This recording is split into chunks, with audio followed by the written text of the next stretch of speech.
Welcome to installment number 2 of my Nevada Historical Marker series. Today we're headed to downtown Las Vegas. There's 6 historical markers in that area. Hanging out in downtown Las Vegas is not actually my thing. I actually prefer to be outdoors in nature. Although, I don't know, some people might think that downtown Las Vegas is nature of a sort. But yeah, anyway, we're headed to downtown Las Vegas to hunt for some Nevada historical markers.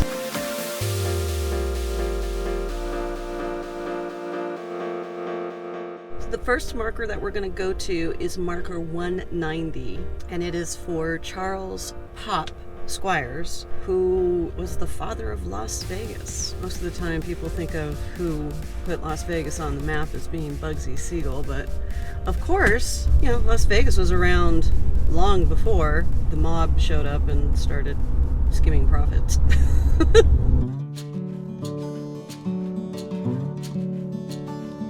Okay, I think that it is on the side of the building. Okay, I see it. It's actually, this is not a blue marker. There's the marker right there on the side of the building. Do a little parallel parking here. First marker of the day, number 190, Charles Pop Squire, the father of Las Vegas. Let's go check it out.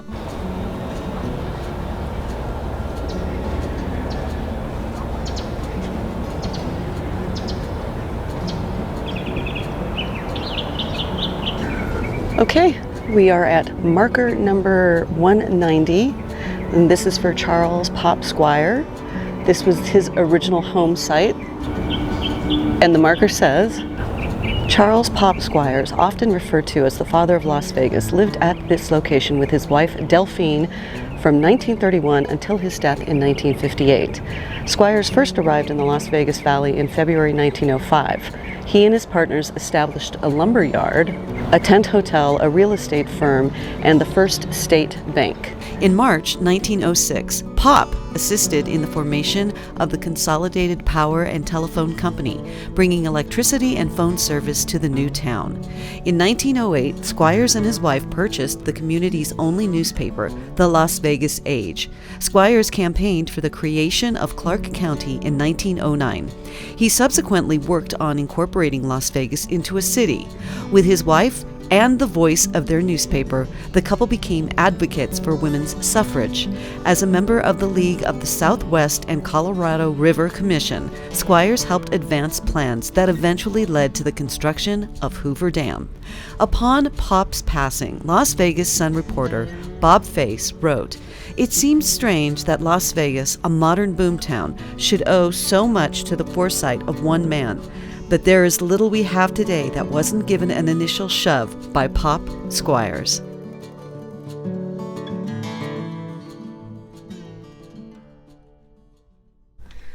Okay, the next marker that we're going to is called the Morelli House. It's actually not too far from the one that we were just at. This is marker 270. And what's cool about this marker is, well, all of the markers are cool.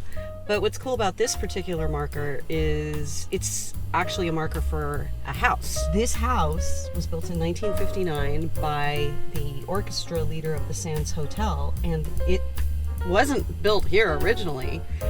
They moved this entire house to its current location, which isn't as nice as its previous location, let me tell you. Its previous location was the Desert Inn Country Club Estates, which is no more because what is there now is the Wynn Resort. But yeah, so they saved it from being demolished and had it moved to this location here in downtown Las Vegas.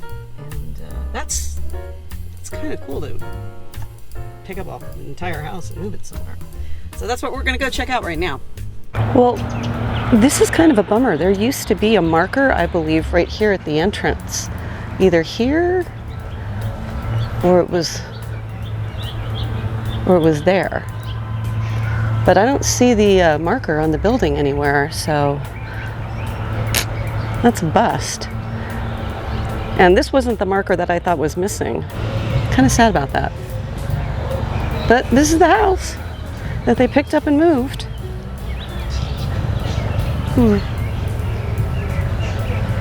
No marker here.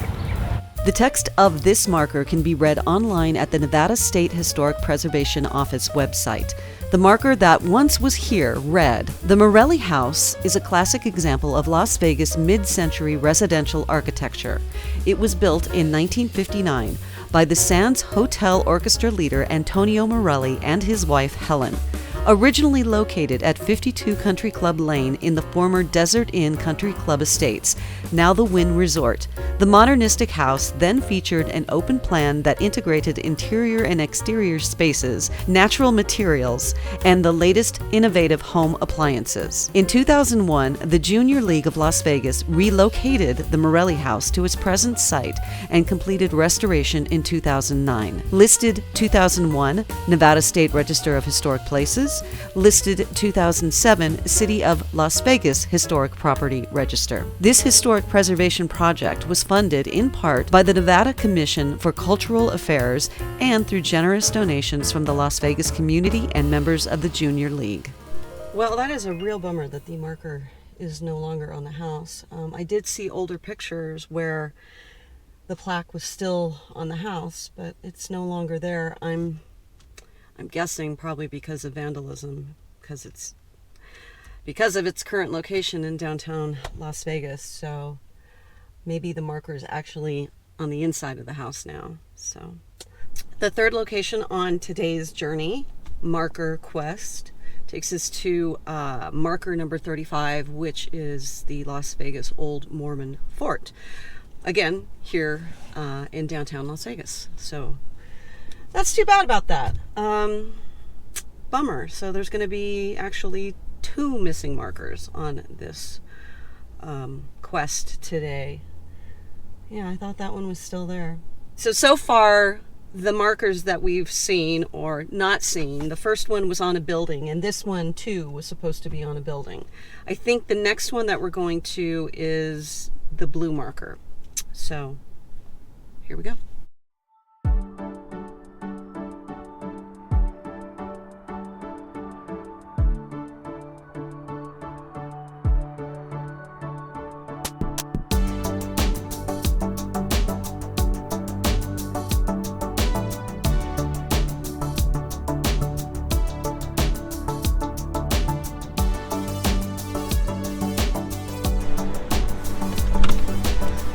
All right, this one is cool. It's right outside of the entrance to the old Las Vegas Mormon Fort, which happens to be a Nevada State Park. So you can see this marker without having to pay to get in. It's actually here in the parking lot.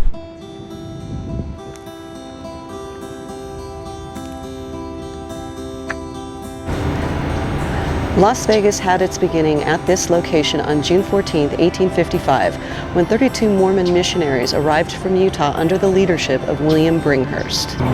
They set to work establishing farm fields that summer and began to build a 150-foot square adobe fort that September, enclosing 8 two-story houses. They cultivated small gardens and fields, planted fruit and shade trees, and tried to convert the local Southern Paiutes. Most of the Mormons departed in 1857, and by 1865, Octavius Decatur Gass began developing the Las Vegas Rancho, using the adobe structures as headquarters. He farmed and raised beef cattle, supplying travelers and miners in the Potosi region. Helen J. Stewart, owner of the property from 1882 to 1902, expanded the ranch to 1,800 acres, which she sold to the San Pedro, Los Angeles, and Salt Lake Railroad for the Las Vegas town site. The company auctioned the land on May 15, 1905, starting the process of building the Las Vegas around you today. And that is Nevada Historical Marker number 35. Right here in the parking lot of the Las Vegas Old Mormon Fort, which also happens to be a Nevada State Park. All right, so that was the third marker for today. The fourth marker is missing. I think it's been missing for quite some time. Again, from the research I've done online, the consensus is that probably due to vandalism. And it's interesting because that marker is actually supposed to be like literally across the street from this marker, or actually in the center median of the street right outside of this place, the Las Vegas Old Mormon Fort. And I'm guessing the reason why that marker has not succumbed to vandalism is because this parking lot that we're in is locked at night. So anyway, as you can see, here we go. This is where we are, and the marker that we just visited is right there. And then this old Spanish Trail marker, marker number 32, is just outside on the street in the center median. But I can tell you right now, I don't see anything. So I will point that out as we drive by. All right. So we are headed out of the parking lot of the Old Mormon Fort. Nevada Historical Marker number 32. Although there is no marker at this location, there is text provided for it on Nevada's State Historic Preservation Office website. I have a link to this website below in the description.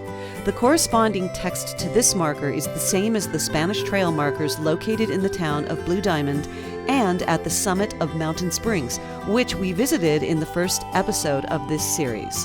The text is as follows. Old Spanish Trail. Stretching for 130 miles across Clark County, this historic horse trail became Nevada's first route of commerce in 1829, when trade was initiated between Santa Fe and Los Angeles. The trail was later used by the wagons of the 49ers and by Mormon pioneers. Concrete posts marking the trail were erected in 1965. So right there is where that marker would have been. And now we are headed to Keel Ranch.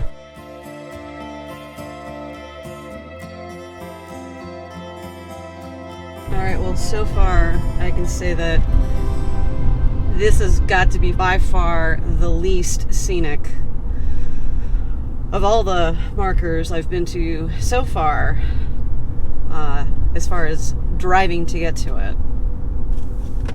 It's in an industrial area. So this fifth marker on our quest today is for Keel Ranch, which at one point turned into one of those divorce ranches, just like Tule Springs.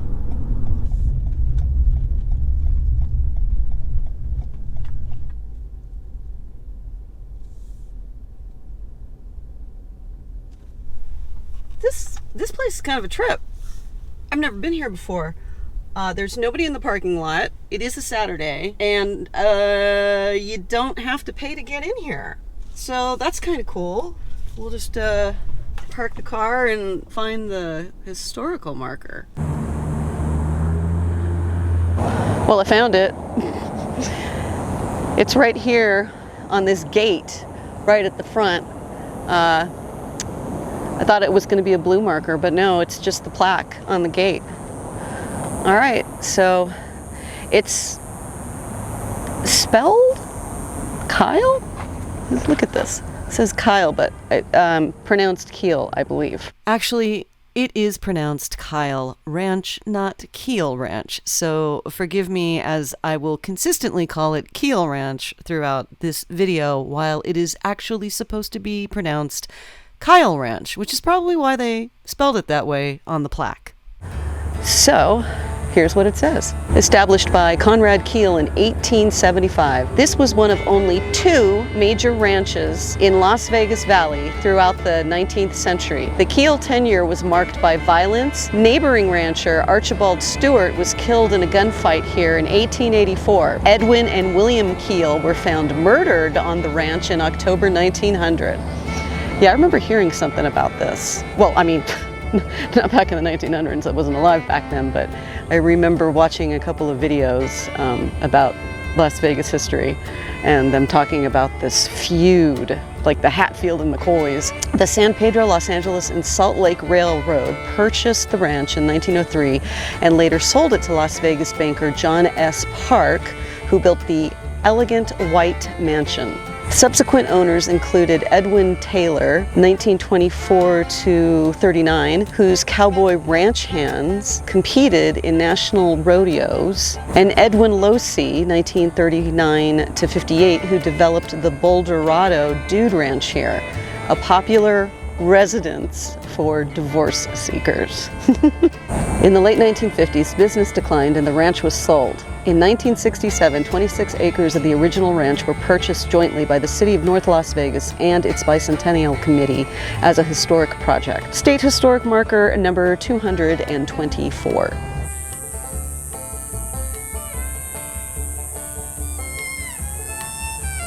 And check it out! I was just wandering through one of those old Spanish Trail concrete obelisk markers is here in the Keel Ranch Park. Very, very cool.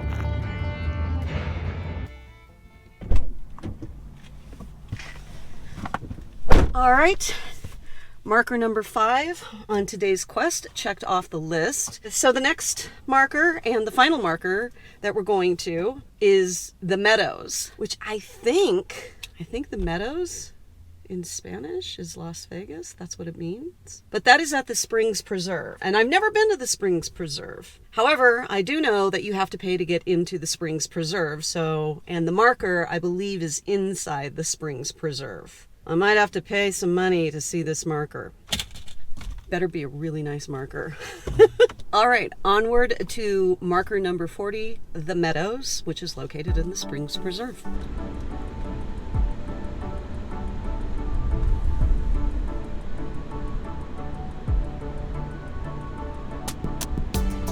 This is the 6th and final stop on today's marker quest. This one is inside of the Springs Preserve here. Not really in downtown Las Vegas proper, but close by.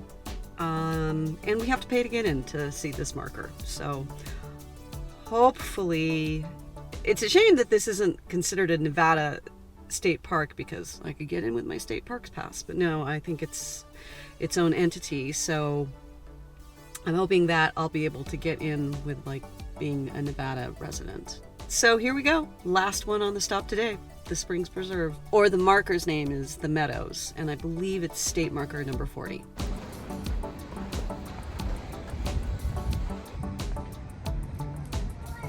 Thank you so much. Okay, Have a thanks. wonderful day. Okay, I finally got through the ticket line. That took probably 15 minutes. Anyway, I'm in the Springs Preserve. I did get a Nevada discount. They give military discounts as well. Nevada Historical Marker number 40, Las Vegas, the Meadows. The famous Las Vegas Springs rose from the desert floor here, sending 2 streams of water across the valley to nurture the native grasses and create lush meadows in the valley near Sunrise Mountain. The natural oasis of meadow and mesquite forest was the winter homeland of southern Paiutes, who often spent the summers in the Charleston Mountains. An unknown Spanish-speaking sojourner named this place Las Vegas, meaning the Meadows. Antonio Armijo led a trading party from Santa Fe to California in 1829 to 1830, traversing part of the Las Vegas Valley. One branch off the main Old Spanish Trail included the springs as a resting spot. On one of his western exploration trips, John C. Fremont camped here on May 3, 1844, and was the first to officially put Las Vegas on the map. Because of the artesian water here, Mormons established the Las Vegas Mission and Fort in 1855, a few miles east of the springs. The San Pedro, Los Angeles, and Salt Lake Railroad Company acquired water rights and land with which it created the city of Las Vegas in 1905.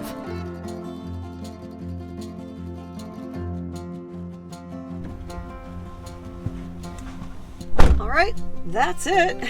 Those were all 6 markers, or technically 4 because 2 of them were missing. So let's see, that means I've done 10 so far. On the first episode there were 4, this one there were 6, and there's a total of 274. So now we're down to 264. Slowly but surely chipping away at all of those Nevada state historical markers. Let's see where we go next. You'll have to wait for the next episode. You'll have to wait because I don't even know where I'm going to go next. I have an idea,